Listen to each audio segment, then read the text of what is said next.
Lola. May asawa ka na? Huwag mo akong tatawaging Lola, mag-aasawa pa ako. Wala pa. Wala. Girlfriend. Wala ako, single ako.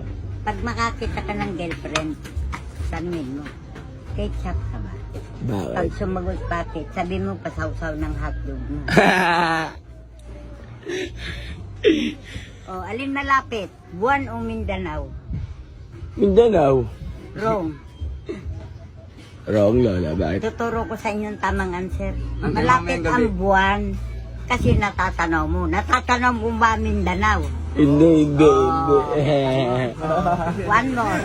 Okay. Bakit itinayo ang monumento ni Andres Bonifacio? Bakit? Sabi ng mga estudyante dyan, kasi Lola, hero siya para maalaala. Ano yung hero? Ano? Tinapay. Ano? Tinapay. Alam nito. Kasi Lola, hero siya para maalaala ang ano. Yung... Sabi ko ron, tandaan nyo itanim nyo sa utak nyo ang tamang answer Ano ho Lola ang tamang answer?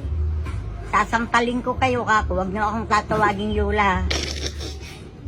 Ano ate? Tandaan nyo itanim nyo sa utak nyo, kaya itinayo, ikaw rin tandaan mo. Kasi kung nakatumba traffic. Oo nga naman. Walaan nyo, ilang taon na ako? 93.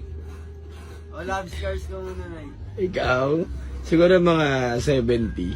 Wrong, 82 pala. Wow! 1940, August 15, 1940. Naabutan ko pa nung panahon ng hapon. 4 na taon na ako. Daijobu desu. O ikaw, sinong pumatay kay Kristo? Wala mo. Huwag mong gawin, Sabi nung mga pinahuhula ko, mga Hudyo at saka si Judas daw. Wrong. Tandaan nyo ang pumatay kay Kristo, pako. Di ba pinako siya na titano? Oo.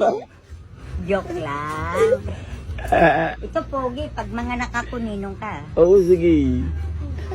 Ang ba pangalan yan? Kilala mo ba yan? Hindi. Oo. Edward. Edward. Nagkalat na naman kayo dyan